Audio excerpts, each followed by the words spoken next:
Welcome to Alfredo's Size 3 Taco Truck, a Marvel Crisis Protocol podcast.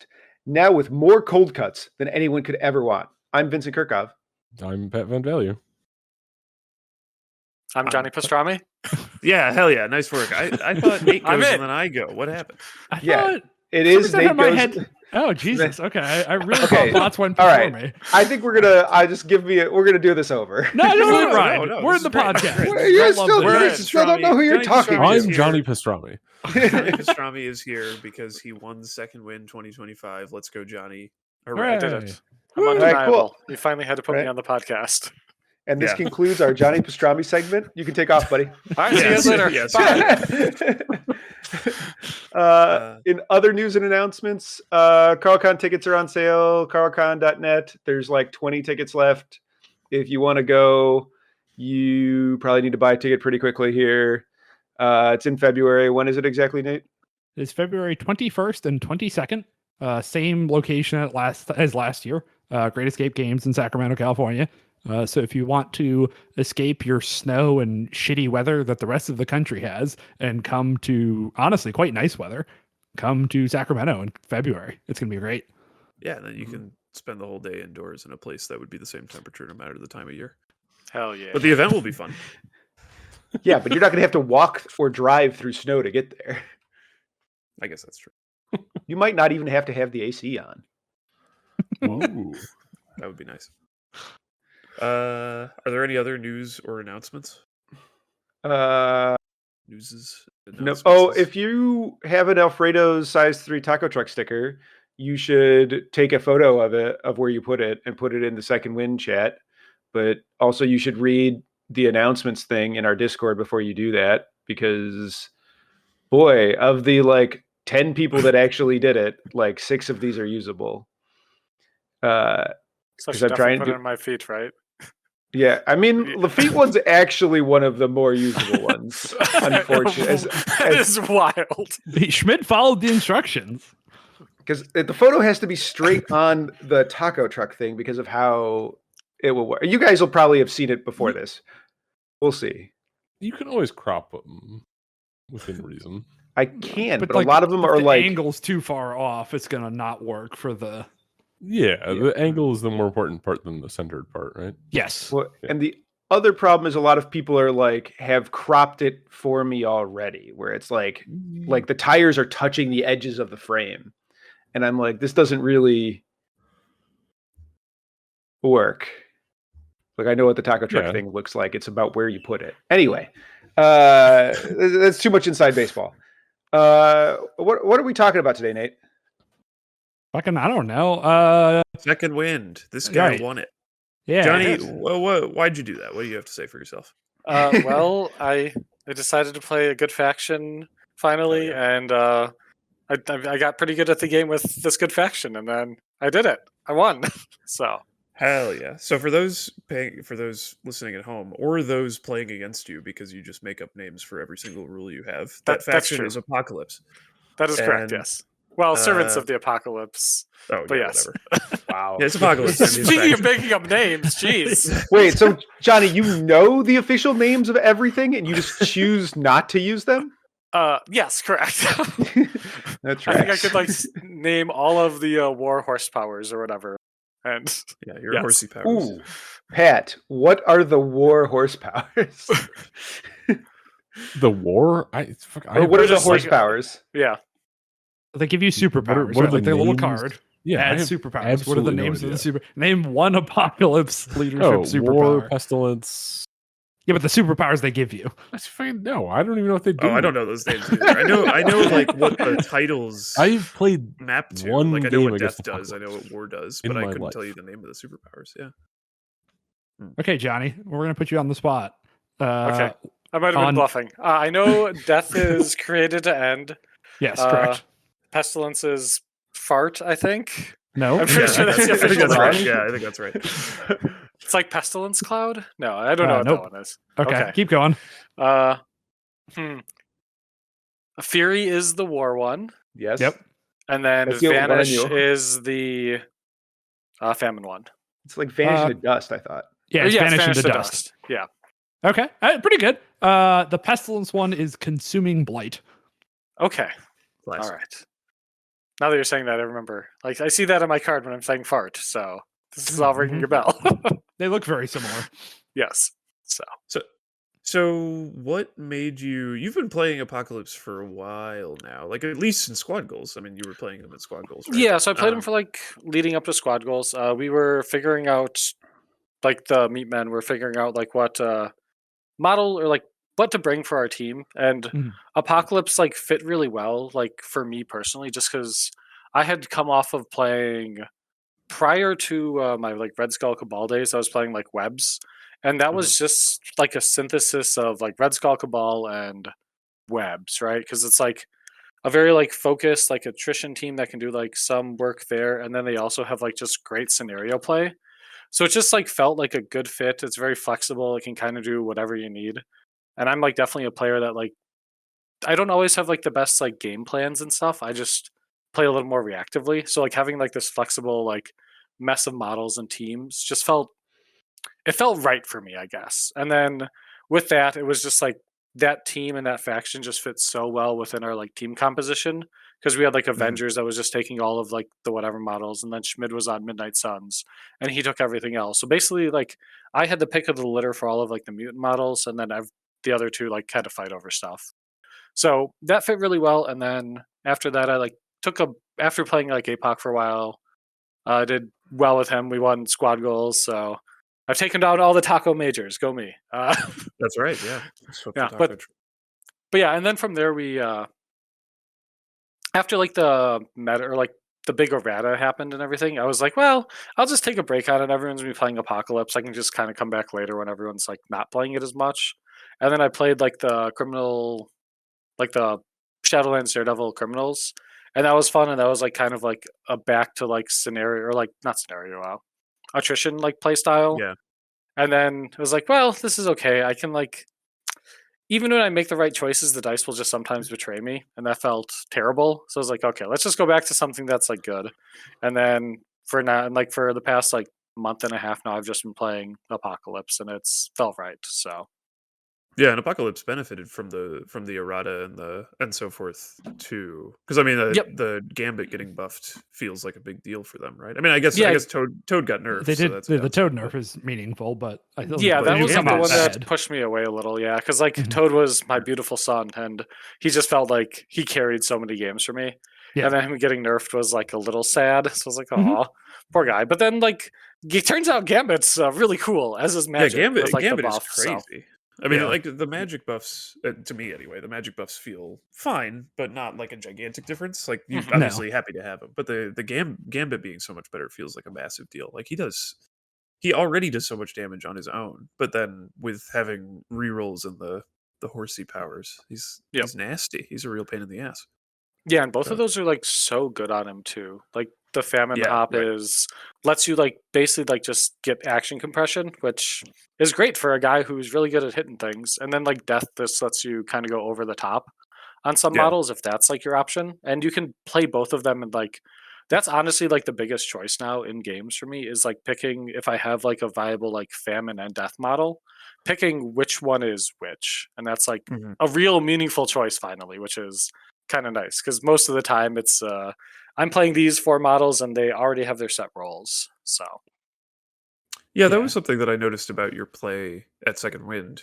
So it's good to hear you confirm that. Is it felt like when Apocalypse first came out, it didn't feel like there was like a lot of actual choice about who got what powers. It was like you're bringing these models and there's only one arrangement where these 4 models get these powers, or there's a swap that doesn't make a lot of sense. But now you can take like 5 models out of your team and have like 2 or 3 legitimately interesting arrangements of the powers. I think they've gone from 0 decisions to 1 decision, which is what role does Gambit get. Oh, okay. Like everyone else is still pretty much locked to one of the horse rolls. It's kind of just Gambit is the only one that's good at 2 jobs, which is better than it used to be. But well, Iceman also is like the other one. Like when I'm playing both of those at like 18, because like Death is like pretty good on him, because especially if you just want to like he's like Death Famine. They're both Gambit and Iceman are Death Famine. So like you can like swap between them, because if you want to throw like Iceman up there just being like this annoying like pinging like slowing aura, if your opponent's like attacking them, they're now decentivized to like attack them because hey, if you kill them, I get 3 tokens, and that's pretty good. Whereas like if he's like Famine, he's like more mobile and stuff. And then like with Gambit, you also have like the choice then if you want like a harder hitting Gambit or if you want like one that's like more mobile and can like kind of get around. Right. So right. Cool. The other Did big thing the you- errata did was ahead. it removed the 2 big things that preyed on APOC, which was pulling Thanos and Thor 2 out of the for sure, yeah. I think like rotation. killing kaijus was a big deal for them. But like it seemed like they were like kind of waning anyways a little in like popularity and everyone was sick of them, so it's kind of Yeah. nice for that too. So Do you consider Apocalypse a kaiju? I Vince, do. You may not speak. I do. I think he's like yeah, he is, but like he doesn't do what a lot of the other kaijus like previously did. Like he's like nowhere near to like Thanos in terms of his like board impact. Where he's like this guy who's going to like he's always going to get his like pound of flesh, right? He's always going to make like 1 to 2 attacks a round, and those attacks are going to be like impactful, but he only has 2 actions and he doesn't have like a way to get more unless you're willing to like kill off one of your models with a tactics card. So with like those 2 attacks, they kind of have to be like meaningful or at least like threatening, and he doesn't do more than that. So Right. Yeah, that makes sense. And that's why the Famine Hop is so important for him. He basically does it every exactly. round. Yeah, yeah. Yep. Cool. How did your I mean obviously you won, so they went okay. Yeah. How did your second win games go? Did you like well, I guess you can talk in general if you want, but I also want to know if there were any matchups that you were worried about that you got and any matchups that you were worried about that you happened to dodge. So I was fortunate to like not have to fight any like teams that had like multiple like kaiju models. Like, because there are a couple that are still out there. Like A Force is one that's like pretty spooky for very me. spooky. Yeah, Yeah. like having like there's like at squad goals, I got like the nightmare of like Oh yeah, Gladiator, She-Hulk, and like Jane, and it was just like, oh my god, I barely pulled that game out, but that was definitely a scary one. So yeah, I got to like dodge all of that, and then like Inhumans on like their scenarios. Of course, I got to fight, had to go through 2 of them as well. So, but like with so like with like on their extracts, it definitely feels a little more Inhuman favored, but I was able to survive those. Yeah, like my round 2 game against Jordan was pretty scary. Like the score doesn't really tell the story of the game, which is another thing. Just with like kind of with how the meta is, I feel like the score is not really indicative of like games and how they really play out. Just with like the speed of the game. But anyways, that's different topic for a different time. So Your route is also hilarious here, dude. I did not realize. Like yep, yeah. I had to face like 4 other meta teams and then Webs and what the hell was the other one? Defenders, yeah. You played APOC, Defenders, Webs, and then Inhumans 3 times. Yep. Yeah. And there was 1 other APOC player at the tournament and 4 Inhumans players. Wow. Yeah. You got the real gauntlet of top tiers for sure. Absolutely, yeah. So but yeah, otherwise like all the games were I felt pretty comfortable in like most of the games. And like the Webs game like could have been close, but I got a nice spike like early on turn 1 with like Beast just dazing a cat with 1 kick and a throw. So wow, because they disrespected my throw capabilities and did not take brace into me, which you should just eat your vegetables and take brace into APOC for people listening. Yeah, definitely. Yeah, so. If he doesn't play the throw models, you're like, hell yeah, I'll play a tactics card down for you not to play anybody with a throw. Yeah, because Beast is probably always going to be there, and that throw is sneaky, and like you can definitely do like a lot of work with that. Like especially if you like throw them first and they don't realize that they have like the auto damage with the pestilence ping. You can just like okay, well throw. Okay, well I guess I'll take the 1. Oh, pestilence ping. Okay, well thanks I guess. Yeah, yeah. Huh. That's cool. Yeah, yeah. You had some really hard matchups, other than dodging me, of course. Of course, yes. Do you feel like Apocalypse is favored into Inhumans? I mean, I know for every Inhumans matchup, the priority matters a ton. But yeah. I think if I win priority and I'm on my like extracts and we don't have to play, and I don't have to play 2 points down, it feels much better. But I don't know. Like I played like a bunch of games against like Torbjorn, the European Inhumans player, and he's very good. And like it seems when he's on his extracts, I feel disadvantaged. But if it's the other way around, then like I don't know. Yeah, like them. Teragenesis is a hell of a card. Yeah, they just got to get that card out of the game. Yeah, it's just too dumb. They should just ban it. Yeah, but like, yeah, the game definitely comes down like to dice a little more, and like if I can just go and like punch them in the face before they can like score out, it feels pretty okay. And I have the models to do that with like Gambit and Apocalypse and Magic. They just hit so hard sometimes. Yeah, and for sure. yeah, you can just kind of go over the top, blow up their models, and like just slow the scoring down to like a point where you can just out attrition them. So Totally, it depends. Yeah. And you said before we actually started recording that you had some thoughts about like Apocalypse and why the list is good. Do you want to? That sort of sounded like that was leading into that. Do you want to talk about that a little Yeah, absolutely. So I think currently in the game, there's like two kind of like list styles where just with like how the like leaderships and like factions accrue value over the course of the game. Like there's like teams like Wakanda where they have like a Wakanda Forever, like Midnight Suns with like Siege of Darkness, and they have like these big turns of like huge amounts of like value where they just like get a burst of like stuff, and it's like their big like spike swing turn. And Apocalypse plays differently in that like they don't have anything of like that similar style. What they do is like they just like slowly like just accrue value over the course of the game through like his leadership and like the extra like superpowers and like the horse tokens. So like with that, you're just gaining like little instances of like, hey, here's like a little like plus like one, plus one, plus one, plus one. And you just like kind of like keep adding those throughout the game. You're like constantly getting like good rerolls, good like free power and stuff.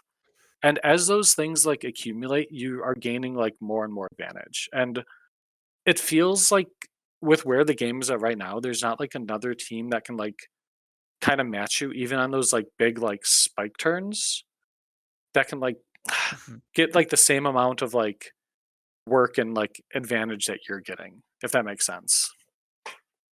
Yeah, totally. Yeah, I feel like so much of it comes from just the rerolls that the horse tokens provide. Yeah. Right. It feels kind of similar. Obviously, it's a stronger version of what we're talking about in different resources, but like in how Shield's Invaders list builds value, where it's like it's re-rolling so many dice that its dice quality is just higher than yours, and it's just taking good trades, and it rewards playing well. Yep. Yeah, definitely. And it feels like, I mean, totally. It's like the horse powers and tokens kind of make, like the Apocalypse is running a bunch of 3 threats, but they're kind of, all of them are better than your average 3 threat. And you're just sort of spending the entire game activating models that are a bit better than their threat level suggests. And yeah. I don't know. I don't know how lost in the weeds you want to get on comparing shit to other shit, but like and Vince knows I hate this, and he said it anyways. The comparison to Invaders, I think, really misrepresents how APOC's rerolls actually work. Because with Invaders, you're like rerolling everything offense and defense, where I think the better comparison for how APOC works is actually closer to like winging it tokens, right? Because the leadership is once per turn, right? You can't reroll on both your attacks. So you have to pick your moment to cash in your rerolls, and you will reroll more dice than winging it most turns, right? Like I think it's better than winging it. But I think that's a better comparison for how it works, is that he'll take a good moment and make it great, right? Or one where he just like narrowly miss and turns it over, but he's not rerolling every attack because that would be illegal, and he can't do that. Right? And you don't really use them on defense very. Johnny, correct me if I'm wrong, but my understanding watching APOS games is you really only use it on defense when it's super critical, right? Whereas like Invaders, you're turning all your models into spider senses, right? And you're getting tiny value way more often than what APOC's doing. Yeah, it definitely like it's the thing that is so like good about the leadership is that it's so flexible, and you can like use those tokens for anything. And with that, like, yeah, there are moments where like the defensive reroll is like clutch, and there's like where a lot of the games and stuff where that like came up like important. Like I need to like deny you a power or whatever. It's definitely worth the rerolls for that. I need to keep a model alive on like 1 or 2. It's worth the rerolls for that. And it's just like a big part of it, like having that like perfect information, I think is also what just makes the rerolls so potent. And like better than like winging it too, because you can also like winging it. I guess you also get to use them on dodge as well too. And you have like get to like I think in a given turn, depending like on how the game goes, you have like 2 to 3 like guaranteed ones, and then some of them are like a bit more on like how your opponent like reacts and plays into you, and everything, and just how like the game like goes and shakes out. So it's less than like winging it's like just raw number of rerolls, but the winging it is a little more like restrictive, where you always have to reroll 2 dice kind of thing. You gotta pick your characters ahead of time. Yeah. Exactly. But I think this nuance of how you're deciding to reroll is a thing that's important that gets lost in the APOC conversation, because it's so easy to fuck this up, right? Oh, yes. You can spend tokens on bad ideas that you shouldn't be spending tokens on, right? You can spend them too quickly. You can spend them on attacks that don't matter, right? Or defensively in ways that you shouldn't. And I think the good APOC players don't get enough credit for the decision making that they have when they use their rerolls, because from the outside, it's just like, oh, every time you needed rerolls, you had some. And it's like, yeah, motherfucker, I set that up for myself, right? Right, like, exactly. Johnny is making decisions to make that happen. You don't trip and fall backwards into that happening in an APOC game when you're talking about high level play, right? And that's the other reason I want to push back on the Invaders comparison, is you never make a decision with Invaders. You just roll the die. It's there and you just roll it, right? But I think your like quibble here has like yes, their rerolls function fundamentally differently, but like how the list plays on the table is much closer to Invaders than it is to Guardians of the Galaxy. Guardians of the Galaxy, they shoot you to death and they use value.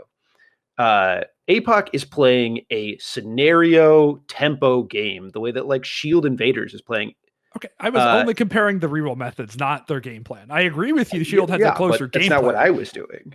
Oh, I don't care what you were doing. I care what I think I agree with Vince here, and I don't often say that, but like I think because the skill comparison doesn't really make sense to me either, because like I agree, like obviously choosing when to use your APOC rerolls is a skill, and choosing when to use your Invader rerolls is not, because you just basically should always do it. But you do have to set up the Invader rerolls for another reason, in another way, which is that you have to be positioned such that when you can roll dice, you get them. I mean, that's not correct. That's not true of Zemo, I guess. But even then, you can give him 2 or 1 rerolls. Like I don't think, but I think there's a different type of decision making. Like I'm not saying Invaders just plays itself, right? But like how you use the rerolls is different. It's like setup and knockdown, right? Like it's so Invaders is like positional requirement, and APOC has specific hoops to jump through to generate your rerolls.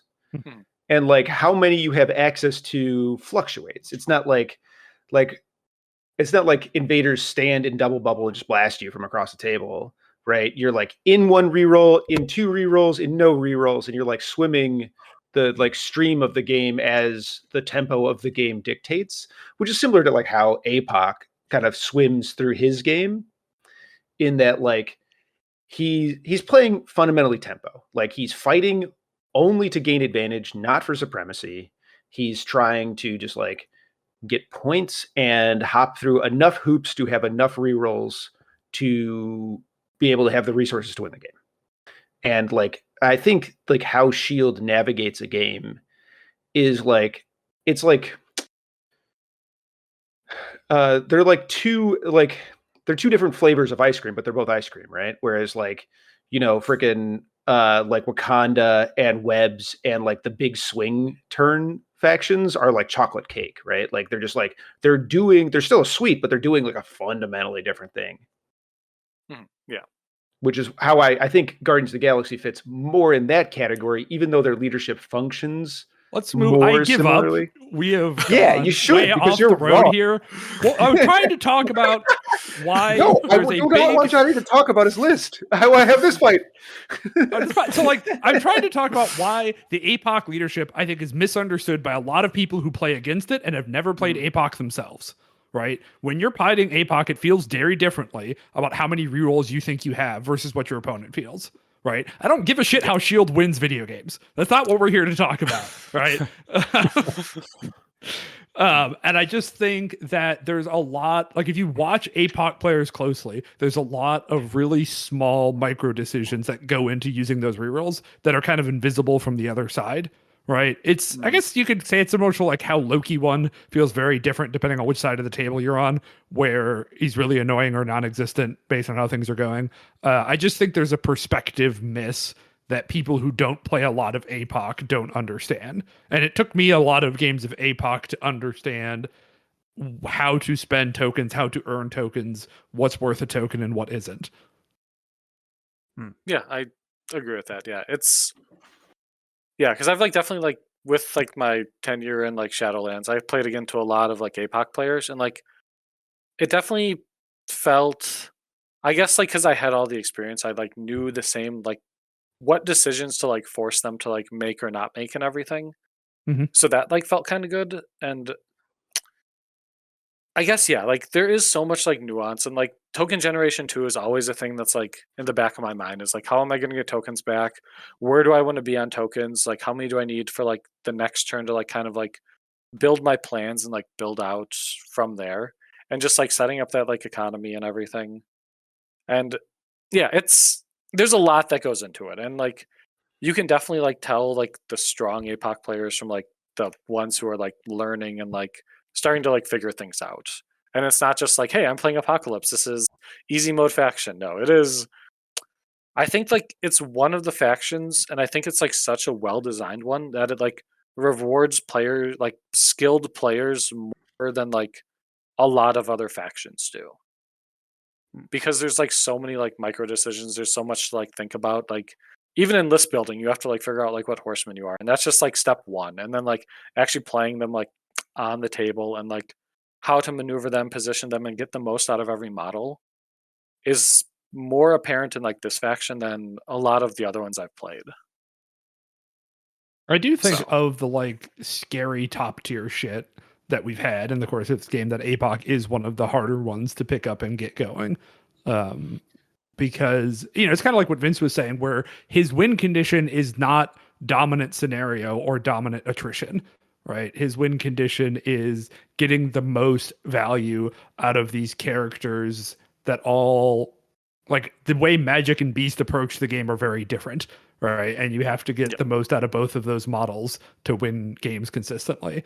And, like, it's a team that wants to win on scenario to some extent, that has like one character throw in the entire 10-man roster, right? Or I guess the two, because Colossus is there now, right? But like they have so little displacement in what you would consider traditional control chicks to be a scenario team. And then they definitely don't have the same amount of attrition that like a Shadowlands Daredevil team has, right? It doesn't excel at any one thing, which is historically what we've seen be the most successful in this game, is the people who just push one axis really, really, really hard, right? And they just slam dunk one of those two options. True. Yeah. Yeah, exactly. So Johnny, that's like a description of like how APOC is different from a lot of stuff, or I guess how it plays. Do you also think that's why it's so strong, or like is there some specific aspect that's like making it best or second best faction? I guess also, do you think it's the best or second best or worse than that faction? So I currently think that Inhumans are the best faction. Oh, fuck off. Well, what? No, it's true. I definitely think they are the best faction right now. They have like, they just play the game in like such an unfair way that like they have warped the game. Like think of it this way, like they have warped the game entirely, that like taking half of like an entire side of like a scenario or like one of like the scenario packs is a bad choice. And like if you do that, Yeah. you're just like screwing yourself. Like I mean, I APOC agree. isn't Inhumans to that need point, fixing yes. more. Yeah, like Yes. Inhumans are more toxic. They're more of a problem. They're not better. Those are different things. I think the fact that they're doing that makes I don't think them you have any. ahead, I don't think like, you have a that leg makes to them stand better. on here, Nate. But what do you mean I don't have a leg to stand on? You have okay, so I assume you're basing this on Longshank's numbers, where they have 1% lower win rate than APOC. Okay, Like, what else but- could we be talking about? Like, well, we could talk about how, like, at the WTC, APOC smashed the shit out of Inhumans in their head-to-head and won 67% of the games where APOC had to play Inhumans, or where Johnny beat 3 Inhumans players on his way to win. So, are you the best thing if you can't beat the second best thing? I mean, like the second best. There's an argument in like metagame terms that like the second best thing is the second best thing in the game because it beats the best thing. And I don't think that like Apocalypse beats Inhumans all the time. I think It's like don't know. 51-49 favored Inhumans. yeah, and like it depends a lot too on like the priority roll. So Yeah, the priority roll 'cause- there's a ton, and yeah, everyone is gunning for that for Inhumans. Like every list is built around Inhumans.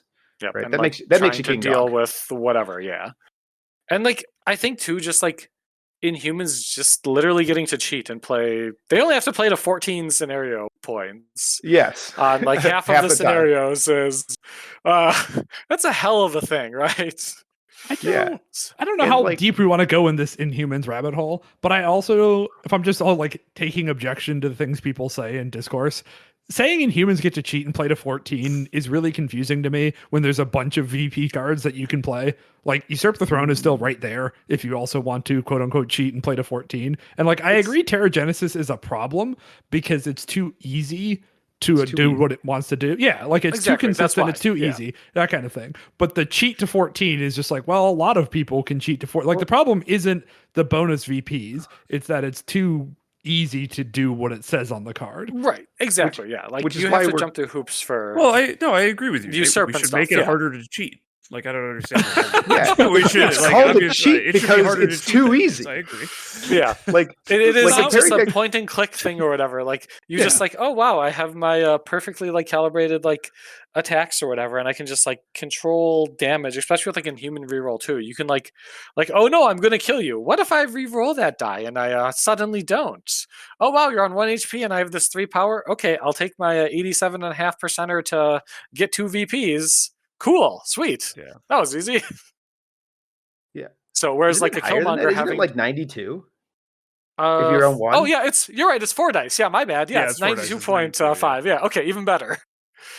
So yeah, like taking like an over 90% like thing to like just get two free VPs is huge, and it's more than that too because they are holding in a scenario objective, and you're gonna more than likely pick that up because it's like within 5 inches of them, and like Terra Genesis is 6 inches, so it's you're more than likely going to be in that range band to pick it up too, and then like get a 3-point swing from that if that doesn't just outright win the game if it's like late game on like turn 3 or turn 4. So In fact, like- any Inhumans yeah. player that wants to play against me on civilians, I will give them 2 VPs to flip Terra Genesis over on turn 1. Yeah, that's fair. Right, I and think just that like you you hit on discard that the trade, damage. Like yes. you're gonna get. Yeah, you're definitely. I would like to not play against the damage aspect of the card. Mhm, mhm. Yeah. Right. I would do that Wait, in okay, every Inhuman. Vince, here's a question for you. Would you give And I- them 3 VPs? Heck no. No, I would not give them 3 VPs. Well, I'm not no, going I to think make the game I think even you're still harder. ahead. No, I actually, I would. Oh, hell yeah. All right. Oh, I because think Terra Genesis your is argument worth- is it's that much of a swing. Well, yeah, because I think it usually. 4 I mean, VP I think swing? 3 is on the low end of the amount of VPs it is. Like it, because it's so it does. It gives you 2 VPs immediately. If it's doing that, it's also making you drop a token, and it's doing so probably at a time when they can pick it up. Like Johnny was saying, first of all, by the range thing, and second of all, because they're choosing when they do it, right? So, like, I think it's almost always a 3 VP swing, because for it to not be a 3 VP swing, it has to kill you, and then you, not the Inhumans player, the person against the Inhumans would have to pick it back up, which means they have to have someone who can carry it, and they have to be able to do it in the same turn. And then Sometimes it's a 4 VP swing because they pick it up, so they actually get 3 VPs out of it, and you lost one on that turn. And then, I mean, then it gets a little like vague, and it's kind of hard to assign the VPs directly to the card. But afterwards, like as many times as the Inhumans player scores that extract, you could sort of attribute that to Terragenesis. So I would you say also that, like, skipped over what happened to me on Tuesday, which was it was also my only character fighting over Secure. So Yeah, then they stole that's the true Secure too. from me as well, and Okay. immediately So made it a 5 VP swing. Yeah, exactly. And I Perfect. mean, Love that. sometimes it'll stop an activation too. So I really think that, like, if you could pay 3 VPs to make them throw away Terragenesis, you're getting a good end of the deal. I think Yeah. seriously, I think it's worth more than 3 VPs on average. The expected value, I'd say, you know, doing a lot of mental math in my head right here, I'm going to give it a 3.7? 3.6. 3.6. I would say 3.6 on that. Heck yeah.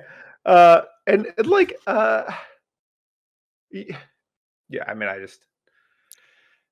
I would never make that trade with Usurp the Throne. I would never make that trade Right. with Spider Sleuth. I would No, never make yeah. that trade with any of those other cards. And so, Yeah. like, to say like those cards are remotely in the class of this card is like, to even imply it is a crime on this podcast. I guess you are the expert on podcast crimes. I do them a lot. I mean, I am innocent and I am not wielding absolute podcast power now that I'm the editor. Oh boy. So what was the question you asked Johnny about APOC that got us here? 'Cause I don't think he Well, answered. it was It was It like was- the relative position with like. Oh, meetings right. and- Do you think it's the Yeah. first, the best, second best, or something lower? And also, do you think what you're saying about how they work, that they're like an incremental advantage faction that's very flexible? Did you say that's why they're so strong, or is I there, think like, so, some yes. other- yeah. Yeah, I think that's like definitely part of it, and like kind of like that like value gain over the course of the game, like lets them compete with like a lot of the other like big factions. Where Totally. like yeah, and I guess to like hammer home the point of like Inhumans being stronger, that's Terragenesis is just a single tactics card that they have currently. Like they also have Great Refuge, which lets them do more Yeah. unfair things, like just inherently, oh wow, I can just teleport my leader that has one of the most efficient dangerous guns in the whole damn game, range 3, and get like a free web swing immediately and just start blasting. And he can normally, like, you know, and if there was like within range 3 of that too, like you can also like shoot them and then probably get a master punch, go to like the point that they're on, or like contest something, get in range, pick up a thing, and then go from there too. Yeah. And like just I mean, like to be clear, reposition- I'm yeah. with you. And even with like the fact that Inhumans got smashed by Apocalypse over and over in WTC, like I haven't taken that much of a look. I haven't taken any look at it.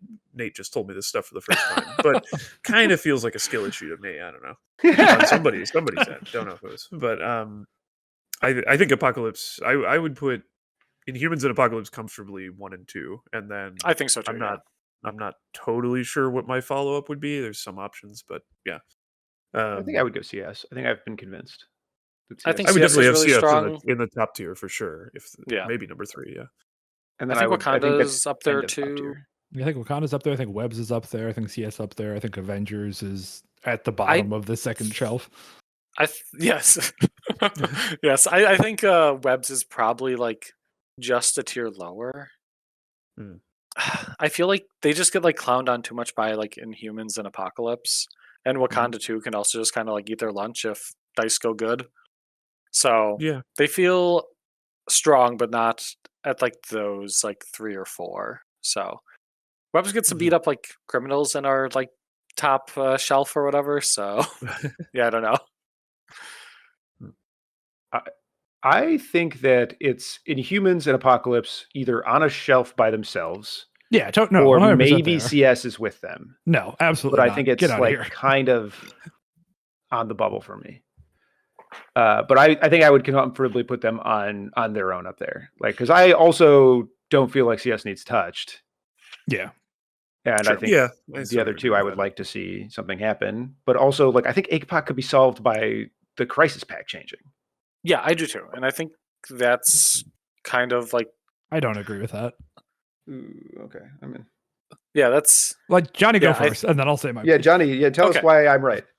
uh, Well, you're pretty charming and pretty good looking, so I guess that's definitely. Anyways, so I think like when Apocalypse kind of like rose to power was with like the scenario change, and because like the game became like so much more of like a tempo like kind of game where this points are scoring. It's like basically like most games that I'm playing are ending on like turn 3 or turn 4 on like an uncommon game ends on like turn 4. Most of them end on like turn Yeah. 3 just like by like some big like manufactured like swing turn. And previous to that, all of the game, like most games with like the old scenario pack with like Demons Downtown and Intrusions and like Gamma and everything, we're going to like turn 4, turn 5. And I think at about that point is like when a lot of like Apocalypse's models, like the wheels start to like come off at that point.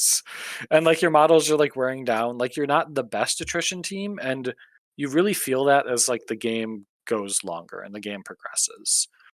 And with the game ending like at turn 3, you're like turn 3, turn 4, you're like hitting the finish line exactly when you like need. Whereas like yeah. And with like the scenario pack, like incentivizing like the faster scoring games, APOC just kind of lives in that. And because the games are scoring faster, like a lot of like the kaijus and the things that like prey on Apocalypse kind of like fell out of the meta a little bit. That allowed Apocalypse just kind of like rise up as like the only like kaiju guy. I'm saying is like the best worst kaiju, I guess.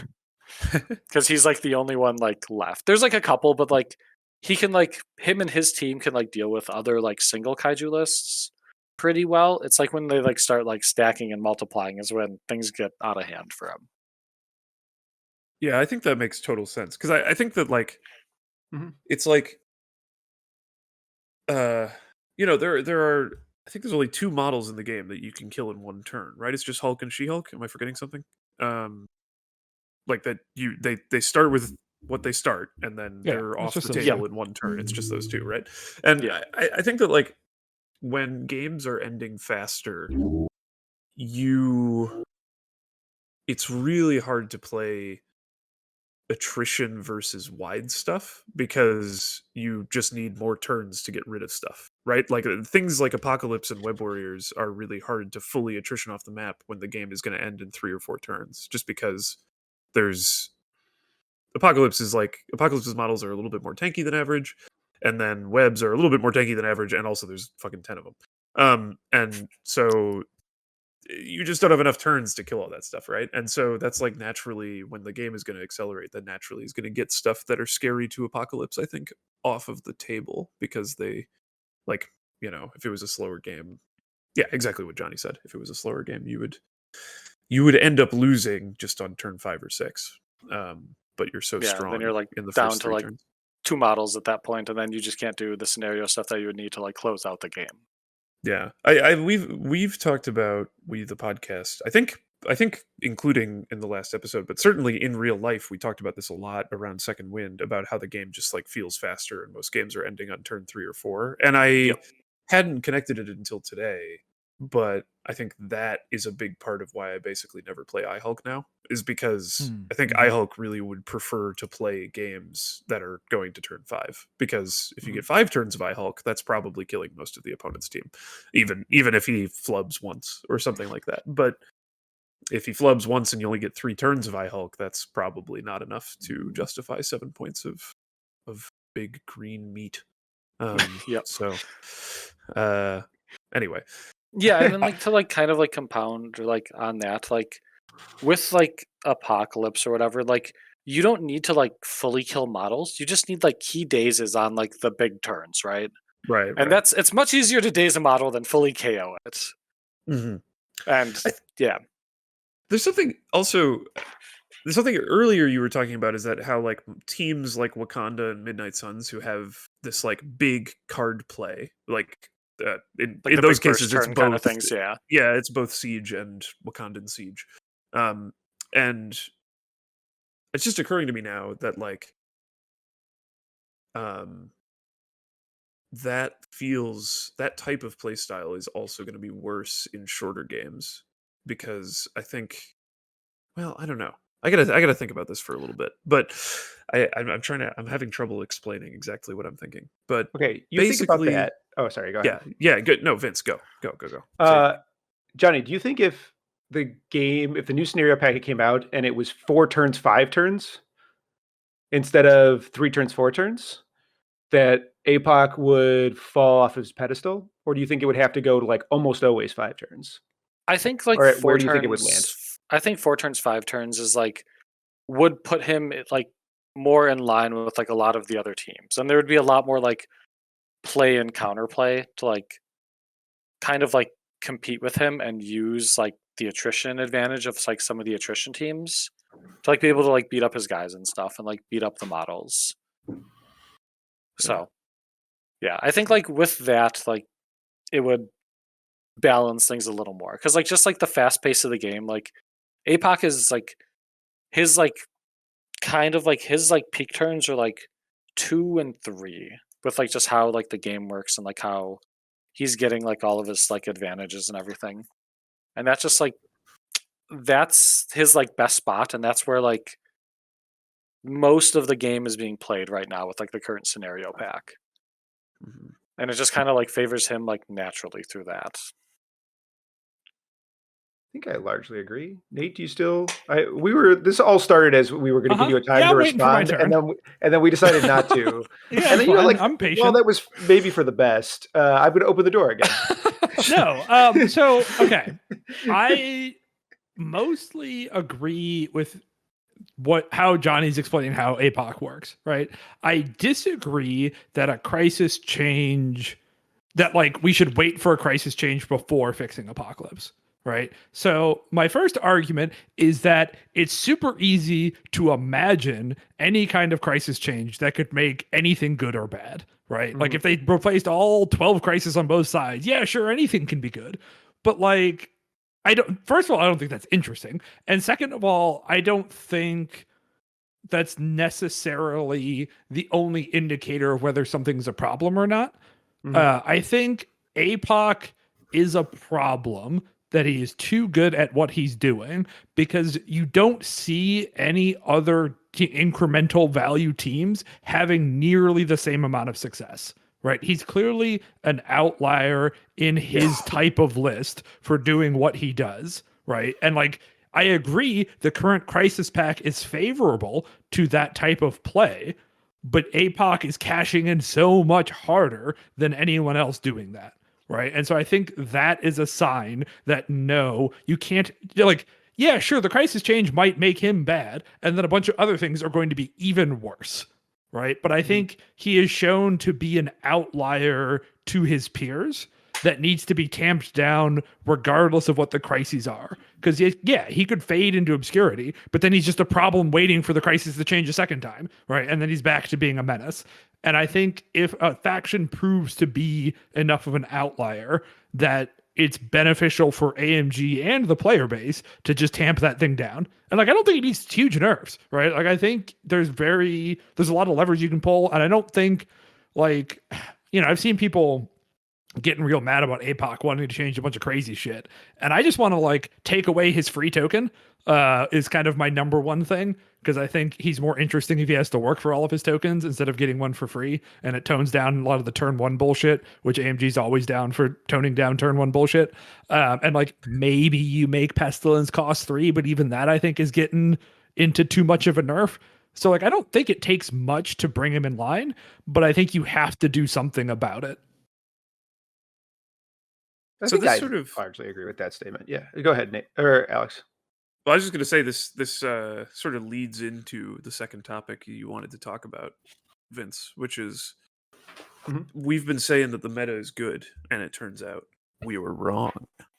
What? Who's the hell? I disagree. I thought that's what Vince was saying. I haven't heard his argument yet, so I'm not even sure I actually. So like that's the premise, right? But I'm not even sure I fully buy into the premise. I'm like, there are just things in the stats that make me worry about. I also feel like we are in like one of the best metas that we've had in Marvel Crisis Protocol, at least in a holistic way. I've definitely like played in metas where like nobody was playing Wakanda Wave early in the game, and I was like, this is great. Nobody's just winning on turn 3 by pushing me off of Gamma. But essentially, like the premise of this is that so if we look at stats from May forward, from like essentially the scenario pack release, and after we get settled with it, only 10 of the 28 factions have an even or positive win rate. And if we look at positive win rates, it's only 8. It's only 9. So I just, it's like a third of the game is 50-50 or better. And I'm like, is that healthy? I think that's an insane way to look at statistics. Okay. Absolutely. Because like I am of the opinion that because of humans and their weirdness and how they choose factions and stuff, there's always going to be like, you're never going to get all these factions to exactly 50, right? You have to accept some sort of range as healthy, right? And I think it's pretty difficult to argue if everything in the game was between 45 and 55%, right? If you have a 10% win rate variance, I think it's hard to argue that that's not excellent, right? I don't know if I've ever seen a game manage to achieve that with literally every faction. And I think that is your goal, is a normal one to go for. I think going for just 50 exactly, which is kind of what you're doing, right? By measuring how many are above that, is too restrictive. And I think you want to go to 45 to 55. And from that lens, there's only 2 people above 55. And you can guess who they are already if you've been listening to this episode. Right? That's true. And then there's only 7 factions below 45. Right? So that's now 9 outliers outside of the healthy band. And like some of those ones at the bottom are, again, things that wouldn't surprise anyone, right? Like Black Order and Sentinels and Unaffiliated are not in great spots. I don't think that surprises anyone. They have to buff unaffiliated. They have to buff unaffiliated. Please. And so I think that's how I would look at this measurement. And I think if you look at, okay, is everybody in a happy 45 to 55? Then like definitively, yes, we're in a healthy meta. And I also think the other one that is, I don't want to say more important, but worth looking at independently is percentages of like event winners, right? Like I think I would feel differently if we had these stats, but every event was won by Inhumans, right? Like I think if that is true, right? They're like, oh yeah, a bunch of people are going X1 all the time, but the only thing that ever wins anything is Inhumans and APOC. I would think I would have worse feelings about the meta, right? But that's not happening either. Like, yeah, they're winning a bunch, but they're not winning literally everything, right? And so I think that's kind of my 2 weather vanes I use if I'm going to look at the health of a meta. Danny Modesto single-handedly saving us from that fate. I mean, you tried. You were in there with Shield. Yeah, that's true. True. No matter which way the finals went, we were No, but Danny Modesto did. He did. So I guess what are like the leader breakdowns, I guess, too? Because like I feel like leaders all kind of define lists a lot more than just like a faction itself, right? So, and I think there's like a lot more like story to tell with we like look at that data too. So I think Nate remains correct, except they pick up another outlier, which is Shield. Namor and Black Bolt. So Inhumans jumps really high in win percentage if you count just Black Bolt. Black Bolt is 61. Unfortunately, so is Namor. But also, so I think Namor is 300 games, and Black Bolt is like 2,000 games. I forgot that Inhumans have other leaderships. They sure do. They got a Medusa and a Max. Yeah, I'm really looking forward to all these people proving me wrong about how, ass Max's leadership is. I was really Vince and I spent Massey is in shambles. Vince and I spent this was not even on the podcast. This was like should have been. Discord it was incredible. Chats, but we had an hours long argument via text about whether Max's leadership was any good, and unfortunately, we'll never fucking know because, or maybe we do know and I'm right. We can spin it that way. In fact, I'm ready to. Which is that everyone agrees that it's so bad, which is why nobody's playing it. But yeah. Anyway, Yeah, so I think Yeah. pulling out leaders is useful because it does sometimes just looking at the faction stats will disguise stuff, right? Like the Black Bolt jumping up almost 5% if you remove the baggage that is Medusa and Maximus dragging him down is worth looking at. But then, like Vincent, there's only a couple outliers. There's definitely way more outliers on the bottom side, right? Like you can't, there's some very trash leaders in this game that'll have like 30% win rates. And that's a problem from AMG, but not really a problem for the meta in my mind, right? I think if the faction has one successful leader, that's good enough if you're talking big picture. Obviously, AMG should buff the shitty leaders, but I think that's different than meta health. And then I think the only other one besides Namor I saw gets picked up is fucking King T'Challa with his 131 games has a 59% win rate. Which, Yo, let's go. Oh, that's awesome. But it's also like when you're that low, like I also argue that the Namor one isn't statistically significant. Like when you're talking about like everybody else that we're looking at is like at least 1,000 games, and Namor is like 300 games. Yeah. No, right. It's really hard to argue that that's correct. But Shield's always tough. Like there's like 12 of us. You guys need to play more games. What are you doing? I'm trying, man. You haven't played Shield in a while, Mr. Gotta make content for YouTube. What? Yeah, I mean, you're right. Not casually. And competitively, I'm back on Spider-Foes because I lost my badge. I'm fake. We got to have at least 2 badges on the cast at all times. I don't even have a badge right now. It's very sad. That's okay. I'm sure your APOC. I'm sure your APOC rating is higher than both of my badges. Well, sure, I'll take that, I guess. But yeah, like I don't think I had the badge for a whole morning. I'm happy about that. I have the record of it. But yeah, I don't think I'm ever touching Ben. I think he is like at like 690 something right now. 692. Jesus Christ. That's a fucked up number. Until very recently, I had the Spider-Foes badge at 603. It's like you had to get like below like the 10th or 11th APOC player had a better rating than my best Spider-Foes player.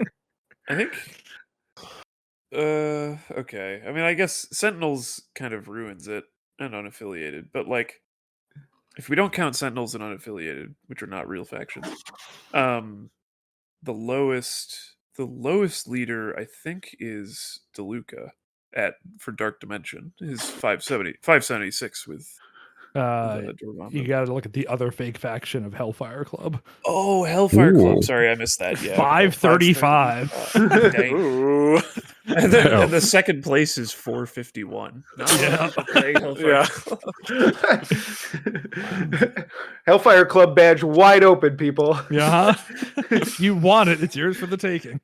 Is that Apocalypse one the highest? I think it is. Yeah. Oh yeah. Yeah. By Wow, far. that's crazy. It might be like the highest rating in a faction anyone's ever had in the history of Marvel. What's the number 1 player on Longshanks rated? I don't know. It's got to be lower than that. No, I think he lost it when he lost at second It's wind. Nick Cork at 648. Wow, our highest is kind of low right now. That's actually crazy. 648 is a little low for like highest player, I think. Huh. Yeah, it's normally around like 650, 660 has been like traditionally like the highest. So yeah. Johnny is at 612. Very respectable. Don't Better than look me, at that's mine. for fucking sure. Nate's become washed. He's not playing in events anymore. God, I still need 10 more points so Curtis won't talk to me. I'm still 590%. That's not all just bad. cracks me up. Yeah.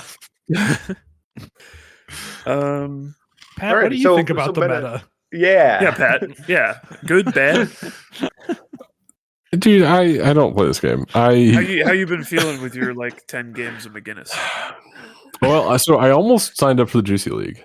Hell yeah. And if we had coordinated, I would have taken half of the league from bots. We can still make that happen. Yeah, you can still do that. Wait, you can add people to a league now.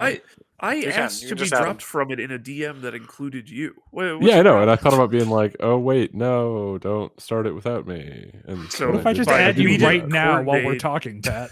What if I just drop you in there? Just to be clear, by we didn't coordinate, you mean you just didn't do anything. 'Cause it sounds like you read my messages on time and could have done this. No. So I thought about signing up on my own to have to play the full length of the grueling league, and I was like, 4 no, weeks. that's more Marvel than I want. And then when you were like, well, I only kind of want to play, I was like, ooh, half.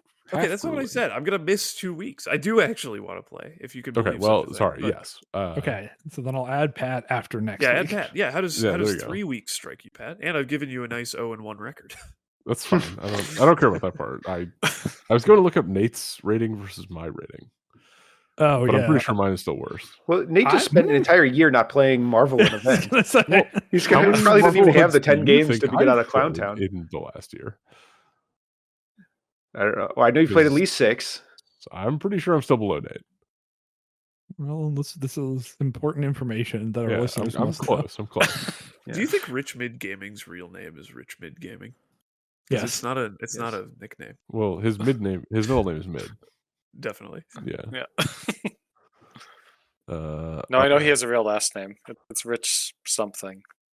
Yeah, well, It's not I gaming. mean, You know what, Johnny? I think I actually knew that he had a real last name too. I thought he was like Maybe. Cher. Yeah. Okay, so Pat is at 480 and I'm at 540. Let's go. Still below 500. Well, you're Draw joining 3 the more league, juicy games so- or whatever, you might poop above Yeah, that. exactly. You're going. Yeah, crazy. well, I From gotta 500. You're gonna beat Dubs. You're gonna Real. beat Nobility 3 times. So Hell here's a yeah. question for you, Pat. Yeah. How many more games have I played over you in the last year? Because I have played more, but how many more Yeah. games do you think that is? Not a lot. I think I'm just worse at playing the game. I mean, I do have So, a I better don't win know. rate at the moment. Like Yes. 5 or 10. Vince is guessing 3. Johnny or Bots, would you like to guess? I'm going to say 6. 5 or 10. All right, fucking 4 then. I guess. For good places. Oh, what a monster! Well, I don't know. Is it 3, 4, 5, or 6 sounded right to me? So It I doesn't should- matter what you guess because Pat got it right. I have played exactly Oh. 5 more games than him. Okay. There you go. Okay. Yeah, I'm wait, so I'm 8 and 15. What the fuck are you? 19 and Wait, 9. Nate, have you not been playing in any juicy leagues either? I knew you haven't been I've getting to a lot played of in events. less. I've not none, Oh, but okay. definitely been in less juicy leagues because my job was really dumb for the first half of this year. Yeah, yeah, all those Valorant and Deadlock games. All right, is it goof time? No, wait, Yeah, it's well- Johnny questions time. Yeah, it's right? Johnny Goof Yes. time. Then Okay, Johnny- Johnny Goof questions. Good old Display Johnny your goof. questions. All right. So I'm Everybody's just favorite asking. I'm a very food themed person and events and stuff. So I have some like Yeah. food based questions for you too, or for I keep saying you two, but it's like Wait, four of you, so- Pastrami's not your real your name? our two hosts, Pat and Bots, and Nate and Vince. Each of those are Yes. one word. Yeah. Yes. Perfect. All right. So one of these has to go: mac and cheese or cornbread. Mac and cheese, Mac and cheese. respectfully. Yeah, I'm not Oh. happy about it, but it's mac and cheese. It's cornbread. A good cornbread goes apeshit, and also Yeah, there's like but only. also the worst mac and cheese is still mac and cheese. Oh, I don't. Well, I mean, No, okay, I've had yeah, some like, really it's bad mac and cheese, ontologically man. correct, but I've never I had don't mac like- and cheese as bad as the worst cornbread I've had. Yeah, I Even think middling I'm cornbread with is that. like I fucked have- up You could some put mac and cheese in a cornbread pretty blender. bad once. It would be better than the worst cornbread I've had. Oh god. Ugh, God. Oh, yeah, Jesus I boy. definitely What think cornbread are you guys eating? Well, Right. also, what is this like? What is this worst to worst thing? You guys are such pessimists. Let's compare best to best. no, it's Best like to best. it's like the Cornbread pizza. It's goes- like the pizza goes slash great. Star Wars theory. It's like even Pizza slash when Star Wars pizza theory. sucks, it's still pizza. But Uh-huh. but so when you're talking about Wait, one Hold on. to Wait, get wait, rid of where- your are life you- forever. are Where you did the Star implying Wars that- happen? Yeah, are you implying that that's true of Hold on, Star Pat, Wars? what's your 'Cause answer? I Give me definitely that I answer. felt that way about Star Wars at one point. I don't know if I feel that way anymore. Yeah, it's definitely slipped. Yeah. But I also What think is your Bots is answer? right that you got to I would compare the best to probably- the best because it's like No, I don't think so. you could just not eat bad food, but like if you can never have the high highs of mac and cheese or the high highs Okay. of cornbread, which one would you give up? And it's the mac and Also- cheese. Also, cornbread is Yeah. not obvious when it's going to No. be bad. Mac and cheese is very obvious when it's going to be bad. Yeah, so like, You don't know until you step in the puddle. I just like I would be more sad to never had excellent cornbread again it's not like I have to survive on this one food for the rest of my life, right? Like if you could only eat one of these two things for the rest of your life, I might pick mac and cheese because you're right, it's harder to fuck up. But that's not the question here, right? The question should be, which one would you be most sad to never have its best version again? What are children just going to eat marinara sauce? Get I out don't, of this town. isn't about children. This is about you, adult man No, Vince. you got to look at the societal good, man. No, American children won't start dying until we take away the chicken nugget. That's the only thing keeping. And also, mac and cheese is an important part, but chicken nuggets are the staple food in this country. okay. Also, That's right. how far does mac and cheese go? Right? Like, is it anytime there's cheese on noodles? Because like, shut the fuck fuck up. up. You know what mac and we cheese is. gotta get rid of cornbread. Because if it's just like corn and bread can't touch, or if it's noodles and cheese can't touch, I'm picking corn and bread can't All right, touch. No one thinks To get rid of. no one thinks like if you shut the fuck up, Vince. No one thinks that about cornbread or mac and cheese. Okay, Pat. So what's your answer? I would probably kill cornbread first. Okay, we're he's- we're not it's cool. split. On the podcast. It's 2-2, which is amazing. I would Yeah. get rid of mac and cheese. Cornbread Let's is go. Let's good, go. so- Food understander is I, correct. you Yes. know, I don't like. Nobody offers me cornbread regularly, but regularly You're a I am offered barbecue mac and guy. cheese. Yeah, You were that's- offered Yeah, and like I this feel is like the constantly spot. Yes, is more like, at barbecue places have mac and cheese than cornbread. That's a travesty. That's That's I, probably true, I though. also I think don't that's my true. experience. I think that's. I feel pretty confident. No, he's right. that's messed I up. think the that's barbecue wrong, too. places without That's wrong. cornbread. I've never been to a barbecue place without mac and cheese. I think I've been to both, Huh. but I don't know. That's very strange. It's suspicious. Yeah, I don't know. Possibly, look, the last possibly cornbread I morally had- questionable. very good, but you know, Hell yeah. All right, Okay. what's your next question? John? All right. Well, this is an almost broke podcast. This one is we're done. Is it, do you like eggs? No, it is not. Do you like eggs? That is when I'm trying to give out eggs. Okay. Okay. Oh God, I'm afraid to ask this, but what is the best bread? Ooh, well, Pat, Can we Pat can we makes a get lot can of I get bread. more Well, corn. information or no? obviously. No. What is the best bread? Flat out. I can't get any context. I think I'm gonna go rye. Is a croissant a bread? Yes. It is. Oh, that's making things Beer more is also technically a bread too. It's Okay. complicated. Well, Oh, it's So- not. It is not a bread. Yeah, we're it not is doing literally that. fermented. Yes. No, things are what culture agrees they are. No, our culture does not shut think the fuck that. up. Okay, Again, yeah, shut beer the is a fuck bread up. like You Johnny were just Brave. like, what is mac and cheese? We can't know for sure. After and now Yeah, you're but like, now we're in a bread different is what question. society You thinks can't bread is. hold. um, I'm not guilty on that account. I think Johnny's old-fashioned definition makes beer being bread make a lot of sense. Johnny, the fucking I didn't bookmark it. Okay, so I just finished reading Thomas Pynchon's latest book, which came out a couple weeks ago. It's called Shadow Ticket, and it's set Okay. in the Great Depression, but the like first like 120 pages are set in Milwaukee, and that alone is not enough to tell you this. But they mention a Wisconsin old fashioned with the Okay. like the book, and there's like. I forget what they say the canonical recipe is, but then someone takes issue with that and makes up some stupid thing. So you were featured in Great American Literature. I just want That's exciting. I love that. Yeah. All right, now that I've stalled for time, everyone has to have their best bread ready. This I'll is wait a to hard give one. mine. I like a lot of bread. Yeah, bread Yeah, is I'm trying to- goated. It's like undefeated Yeah. as like best food group and like Yeah. best food. So Yeah. If you Yeah. were Best like foods if are you were like wet bread, cornbread or so- all other breads, I'd be like, let's get rid of cornbread for sure. Well, yeah, totally. All other bread, yeah. I don't take cornbread against the field of all grains. You buffoon, Right. you oaf. Um, Field. I guess I was just trying to vamp. I did none of vamping sucks too. bread. Just name any Uh, bread. Say a bread. I can't say bread. I can't think of any breads. Name a bread. Name any bread. I can't. A I can't- good I can't. sourdough. That's all you need. Yeah, I mean, Perfectly I baked. get that And was it sourdough just is definitely feels- high on my list. Yeah. Sourdough's high. on my a good list. one. Actually, hold on. Dutch. I don't I wanna might be eat a sourdough Dutch crunch person. Oh hell Oh, yeah! you're Dutch the Crunch Dutch- fucking you were telling me rules. about I don't know Dutch if I've Crunch. had Dutch Crunch. what is What? Dutch You Crunch? live in California now. Solve this I don't problem. think I've had Dutch Crunch. I either. also only went to In-N-Out like last weekend for the first time. they got That's Dutch so- Crunch over there. No. No. They're not. So, They're the Johnny, Dutch s- Crunch is... I don't know why I'm telling you. Pat's the bread understander, and Nate lives in California. One of you tell him what Dutch Crunch is. I've Googled it. Pat, what is All right, Dutch Crunch? then any three of you can start telling Bread him what with Dutch like Crunch a- is. Extra crunchy rice-based topping. Yeah, it's Okay. like a toasted rice top on top of sourdough, right? It's like That's Well, Yeah, it can't be well, sourdough. it's It's, not traditionally a sourdough, French but roll, yeah. but you can Okay. do it on other types and it's of bread. like it's due to like in integration of like Asian American cultures in California cooking, Is right? That's why it's it? rice, I assume. Well, I don't. No, I don't think know. that's It's just not because- rice. It's bread. No, it No. So the there's topping a is rice flour and there's a rice flour and sugar rice flour. topping Uh, gets real on- crunchy and crusty on top of your bread to Okay. give you the I think it's crunch earnestly in the Dutch Dutch. crunch. Like there's some really fucked up.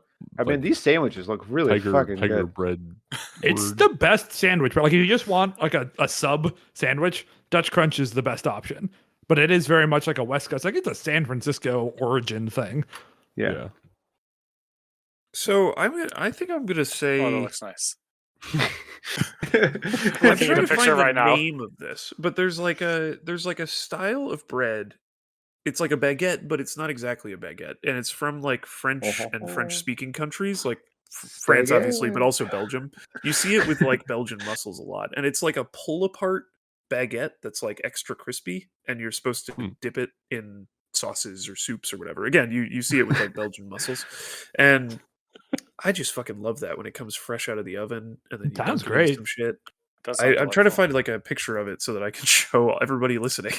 But Vince will put it in the YouTube video. Don't worry. I would Yeah. give anything for one of you to interrupt and be like, you know what?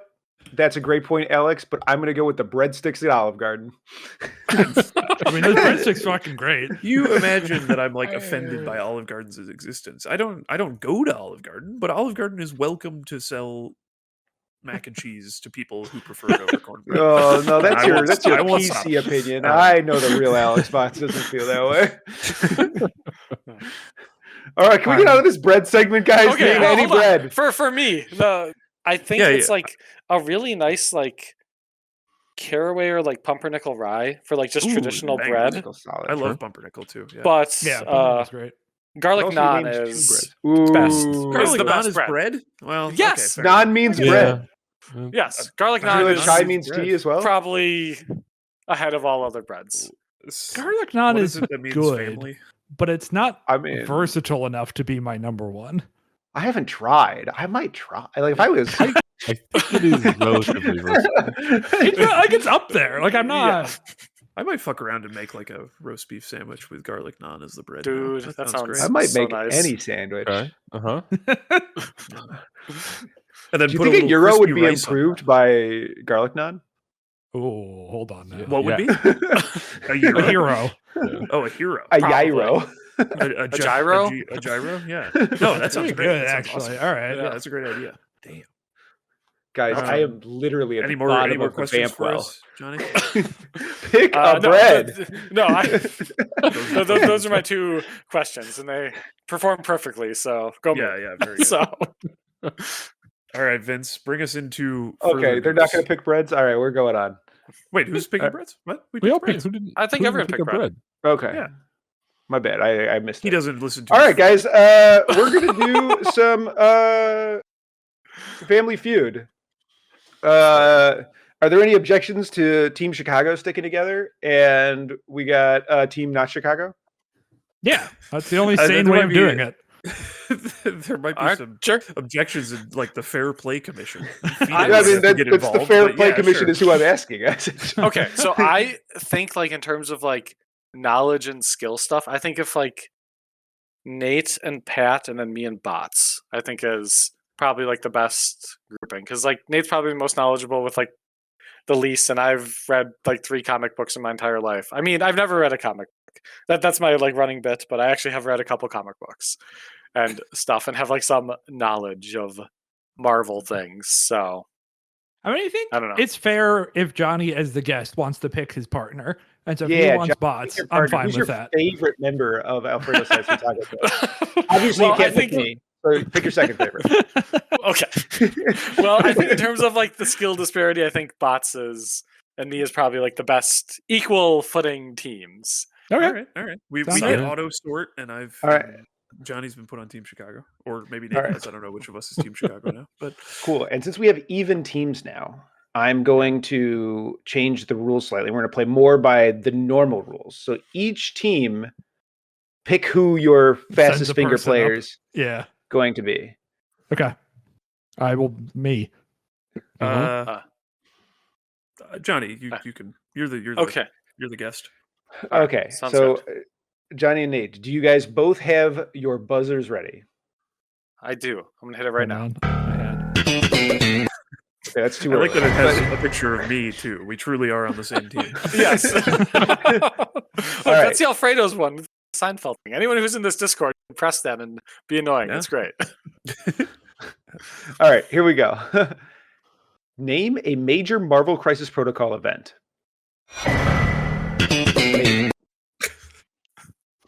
Second wind. All right. Oh gosh, I don't have the answers up. I'm the worst player alive. I had all the time in the world. I instead wrote the Well, questions vamp, down. buddy. Do some vamping. No. I Steve instead Harvey's wrote drunk. the questions down. What do you think I'm doing? All right. Tab overload. Family Feud ready. Scrolling. Scrolling. Scrolling. How many questions do you Scrolling. have? Number one answer with 18. Second win. Number one. These How- they're sucking up to us. Are we still answering questions from the There are initial 8, by the way. Yes. Yeah. Okay. There are 8 events here. There are 8 total. Okay. You want to pass or you want to play? Don't worry, Johnny. They choke. I can feel it already. We're gonna play. Oh boy. All right. Okay, so Nate got that one. So it's Pat's on your team, right? Yeah. So Pat, That's correct. name a Marvel event. Unfortunately, we're gonna leave the easy ones to the end. NashCon. Number 6 on the board, NashCon with 14. Okay. This is like the best question for Pat, I feel like, because it Yeah, this is requires the only no one I actual haven't Marvel knowledge, and it's like, it requires only the type of thing that he cares about, which is competitive players playing places. So well, we can't talk strategy, but anyways, okay. I name a Marvel event. WTC. The World Team Championship, number 3 on the list with Excuse me, 14. Judge, that's not what he said. He said WTC. That can mean anything. That's better than I thought. Could mean anything. World Wow, Trade there's a lot of Um, 14 votes, then, isn't there? Well, yeah. Oh, fuck. Carl got me again. NashCon's actually 5. But How did he it's get you? correct. Did he put the number He wrong? put or did you he- misread? the one he put on 5 has less. Yeah. Oh, Okay. That's a little challenging. How about Adepticon? Adepticon, originally number 5 on the list, now number 6, with 10 is Adepticon. Okay. CarlCon. CarlCon, number 4 on the list with 14. You don't say.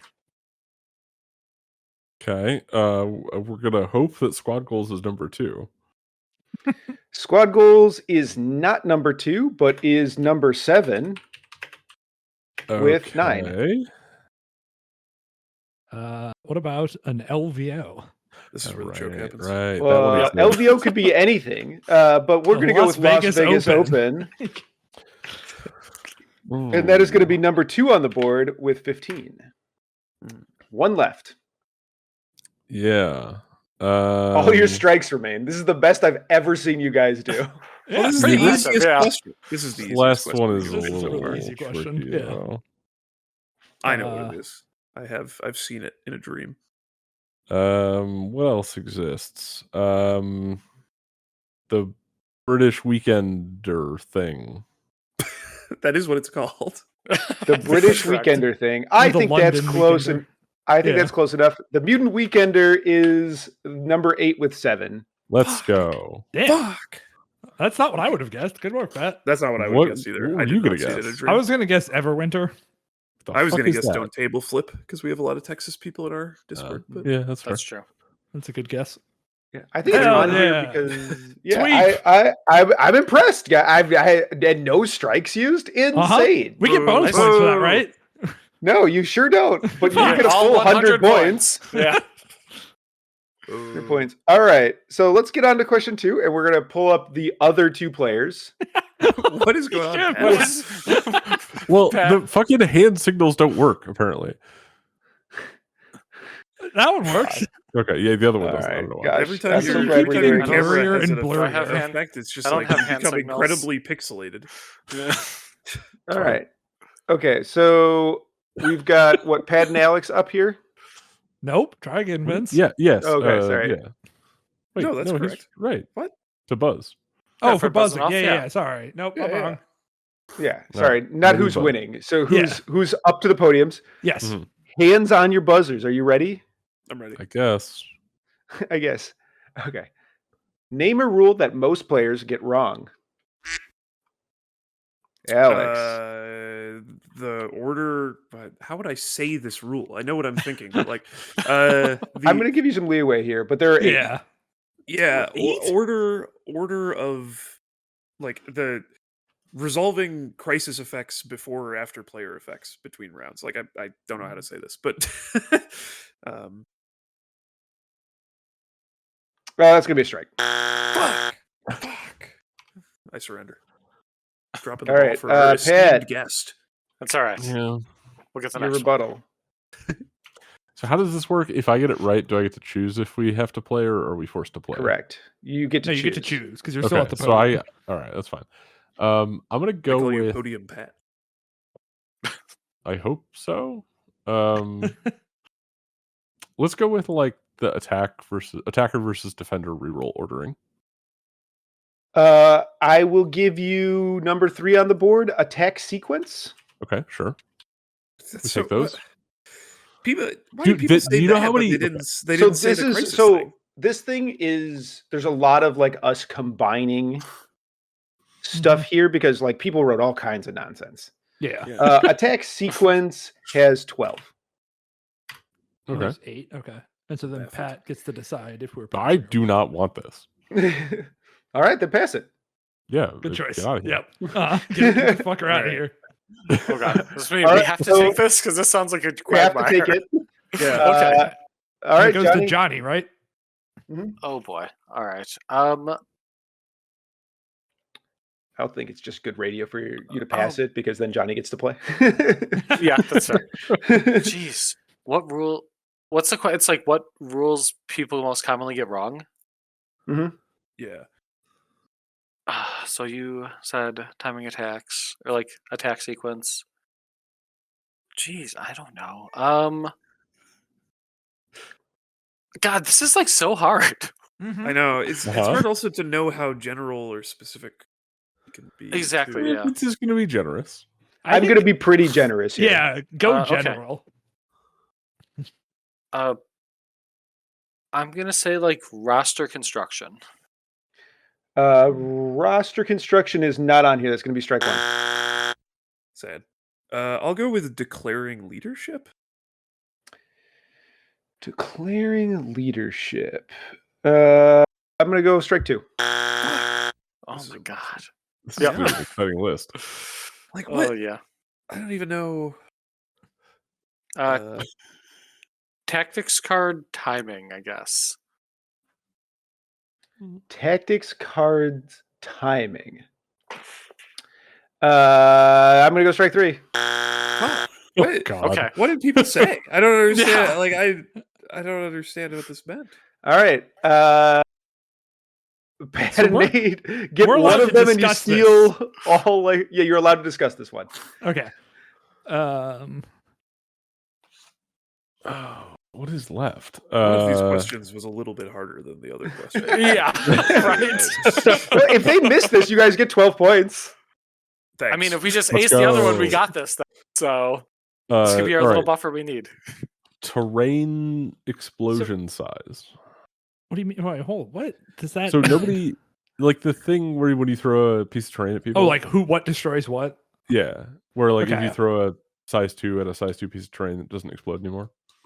So I think that's a decent one. I also Must be, huh? think, since we're allowed to strategize here, Yeah. I was thinking like just the broad umbrella of like cover and line of sight, right? Because like people fuck up Okay, the cover, standing I like on a cover. building together, Yeah. right? Maybe just cover if I don't want to go super broad with this, right? But like so many people fuck up if you're both on a building and outside too. Even Vince fucks that one up. He fucked up cover on Tuesday. Okay, so yeah. I think, I like that. yeah, let's do that. The cover rules. The cover rules. Number 2 answer on the board. Cover with James 25. Yep. Can we keep going for more points? You cannot. Well, I Unfortunately. know you can't on Family Feud. Can we do it on Vince's feud? No. Wait, so what? The thing that you just said that Vince fucked up, where you're both on a, you're apart from 2 and both on a building. Okay, so That's not What quite is Vince the fucked rule? up. But anyways, yeah. What's your Okay, question? well, Mats? what is that rule? You both have cover from each other. Oh, I guess that is what I I would feel have like this is the rule that I get wrong constantly. I just I can't keep it straight which way it is. I know that I don't know the rule, and I go back and forth on it. Yeah. Because I feel like I've heard it both ways a bunch. It's Yeah. it's misunderstood often, but as long as if you're outside of 2 of one another, you can be on the same building and you will have cover. Yo, Oh shit, there's a cat. Yeah, Let's Munchie go. has decided it's time to harass me. So, Munchie. yeah. Oh, That's amazing. All right. So what were the other ones then? If we can't Sorry, guess, you still I gotta started tell filling us. it from the top. I can't. Oh, So, number 8 answer on the board. Terrain rules. would you have Okay. given that to us for the? Yeah, based on what you Yeah, said, I okay. would have given you terrain rules. All right. Like, not. This is that's one of the things this is Yeah. combining. You guys will also be mad at me eventually here. But number 7 is movement versus advance versus move action. what's going to be another guess? Excellent. Oh. Okay. Number 6, moving over terrain. Number Oh, 5, okay. hammer tax. Yep, that's a good one.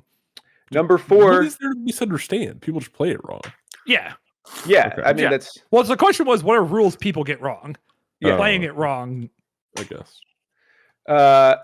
number 4. What I should have given you with fastest finger is dice mod timings, and I gave you a tax sequence for some reason. Yep. Okay. Sure. That's fine. That is that is true. I think those are kind of the same, but all right, sure. I mean, like, Yeah. You sure. fucked up. That's fine. and the number 1 answer on the board: rules about movement tools / thought crimes. Yeah. Thought crimes. Oh, Should have been that able to one. guess that one. Yeah. How many votes did that one have? Huh? You have 37. No. The number 1 answer. How many people? Number 1 said answer thought had crimes? 30. Okay. All right. Okay. Last question. Right. We get our original 2 people back up here. Yep. I'm ready. Me too. All right. This is our moment, Johnny. We're gonna get more than 100 points in this question. I believe in us. Name a character that should be nerfed. I'm gonna go with Johnny on that one. Yeah, that's fine. I think it was a tie, so we can have it. I'm going to say Black Bolt. Put Black Bolt not up here. What? Go. This is old. I don't think that was. I didn't expect that was going to be number 1, but I definitely thought that was going to be on the fucking list. Black Bolt Yeah. doesn't need a nerf. He's not the problem. There's 8 on It's these. his leadership. No, it's not. The leadership is not the problem. It's just the cards. Leave the leadership alone, you fucks. Okay, Well, well, I've screwed we're us. not Spots. I'm talking so sorry. about your. No, it's okay. We're not talking about your opinion though, mate. We're talking about the gawking rabble. Yeah, and they're smart. Our listeners, right? Like our Discord, geniuses, all of them. All right. What's the reply answer? Fucking Shang-Chi. Yeah, that was my Shang-Chi, guess. number 1 answer on the board. I was saving that for later. I was trying to get like some No, you want to get it Layups later off on. right away. You can't get cute with the buzzer one. Fastest finger, you just got to go with the obvious shit. Holy Well, shit. damn. Shang-Chi was 66. Wow. Okay. Good luck. Well, I mean, that's probably correct. Well, maybe it will get past us. We got a chance here. Yeah, pass, guys, pass. It's tempting, Is it? isn't it? We have to get all 8. One of them's going to be like magic again. Don't help them. Wait, so you think we should pass or play, Pat? I'm I confused. kind of think we should pass. Okay, I do but- too. Pass. Yeah, okay. All right. Okay. Well, this is to bots then. Okay. Apocalypse. Apocalypse going to be a strike. Not up there. Really? Oh, All right. I guess I just don't know shit about shit. okay. I Yeah. could have gotten that one wrong too. Jesus. Okay, let's go. All right, so let's see. Who needs a nerf? All right. At the risk of giving you guys help. No, hey, what? No, you keep your mouth shut. All right. We could get skunked. Who cares? It's true. Oh gosh. Okay. He won second win. He doesn't need to win this. Oh, time. yeah, fair enough. and squad goals too. Don't forget that. That's true. Just unstoppable this year. I Yeah, haven't okay. gotten to win shit gotta this come- year. This he's is gotta- what I have, Vince. This is all I've got. we haven't played in shit this year. Oh gosh. He's got to come to CarlCon and do all 3 taco events. Win all 3 of them. Ooh. I am going to say. Let's go with like. I'm gonna say Gorgon. Gorgon's going to be a strike. Okay, Damn. sure. Carnage. It's going to be a strike. What? Yeah, we're asking this. What the hell? Okay. Incredible, guys. Man, okay. Holy What? shit. They literally haven't missed, and you guys haven't hit. The Shang-Chi was wildly guessed. I don't actually know what people talk about. Clearly, I should have picked. I clearly should have picked. This was a mistake. Oh yeah, we really just haven't struck out, have we? All right. I So we don't can have a lot of collaborate, guesses right? Either. For Yes. Yeah. Yeah, absolutely. Okay. So the number one thing that came to my mind is Red Skull 2, because people do be hating the Hydra grunts. Okay. They were hating the Hydra guns like 3 months ago. Well, and still, no, people are still mad about. Oh, right, because the surveys. Yes. Yeah. Yeah. Red Skull 2's been. I mean, so I think he's an option. I think maybe depending on our listener base, Doctor Strange could be an Okay. option, but I'm less like I feel better about the Red Skull answer than the Doctor Strange answer. How do I you think tell- Hulk, My night is like I probably think number regular 2. old Hulk is Regular a good Hulk, candidate. Zemo, Bill, and Namor are my Oh yeah, fucking. feelings. I was I going to say like. Bill instead of Carnage. I thought Carnage. I was think obvious. Zemo is probably the best answer there. Okay. But I think I'll put of the it up. things you listed, probably not Namor, but I think the other ones are all. So let's go with Zemo. All right. Final answer?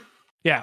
Number 2 answer on the board, Baron Zemo Let's Uh, fucking go. with 10. All right, so normally for this, Holy shit, that's a drop off. I mean, there's not a lot left to do.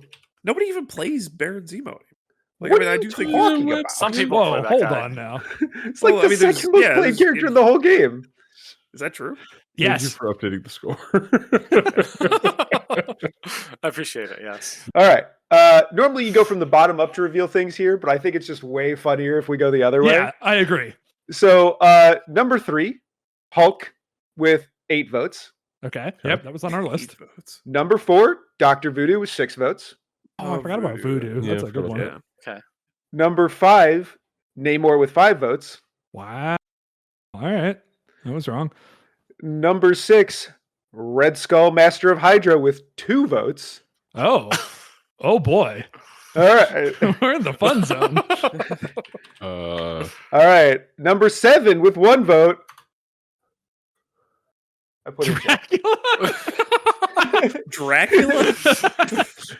Nobody voted for Carnage, but somebody voted for Dracula? Somebody on our Discord who voted for Dracula, fucking out yourself. I want to know who you are. All right. And the number 8 answer on the board with only 1 vote is Encanto. Okay, yeah, that's a good one. I'm surprised Maybe there's should only be one, higher, I think, honestly. yeah. But There's, yeah, there's no King T'Challa. nope. No Blade. Yeah, Wait, no well, Blade. Who's nerfing Blade? What are you talking about? I'm nerfing the leadership. What? Don't how? No, Buff God it. damn it. Buff it. 2. That was my thought behind Black Bolt, so I Yeah. was clearly wrong. I don't think Black Bolt was All right. crazy. The clue I was going to I don't think give so either. Mm-hmm. was that all 9 of the questions we've asked Mhm. or were from the same survey. So the Yeah, survey yeah. is like 2.5 months old now. And Yeah, like Yeah. sentiment on Black Bolt and APOC hadn't shifted the way it had yet. That's fair. I don't think It was your sense the- of time is correct. The truth hasn't changed, but I think the sentiment has. I feel like we were much more about like, oh my gosh, Shang-Chi's emo, Hulk, everywhere. sure. Wah, wah, wah, Mhm. wah, wah. But I still would argue 2.5 months ago, people were more Were we like mad that? about APOC and Inhumans than fucking Namor. Who complains about Namor anymore? I was going to say it's Everyone probably has, like, a- Europeans. Aren't the Europeans always saying that Namor's broken?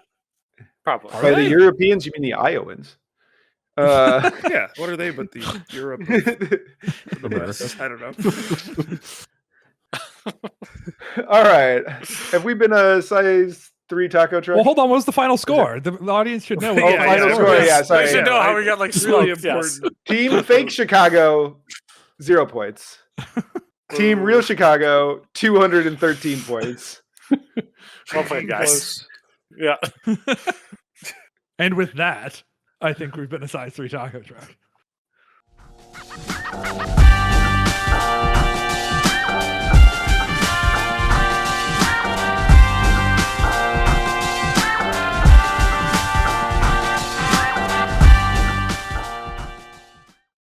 It's 3 a.m. Do you know where your Namor is?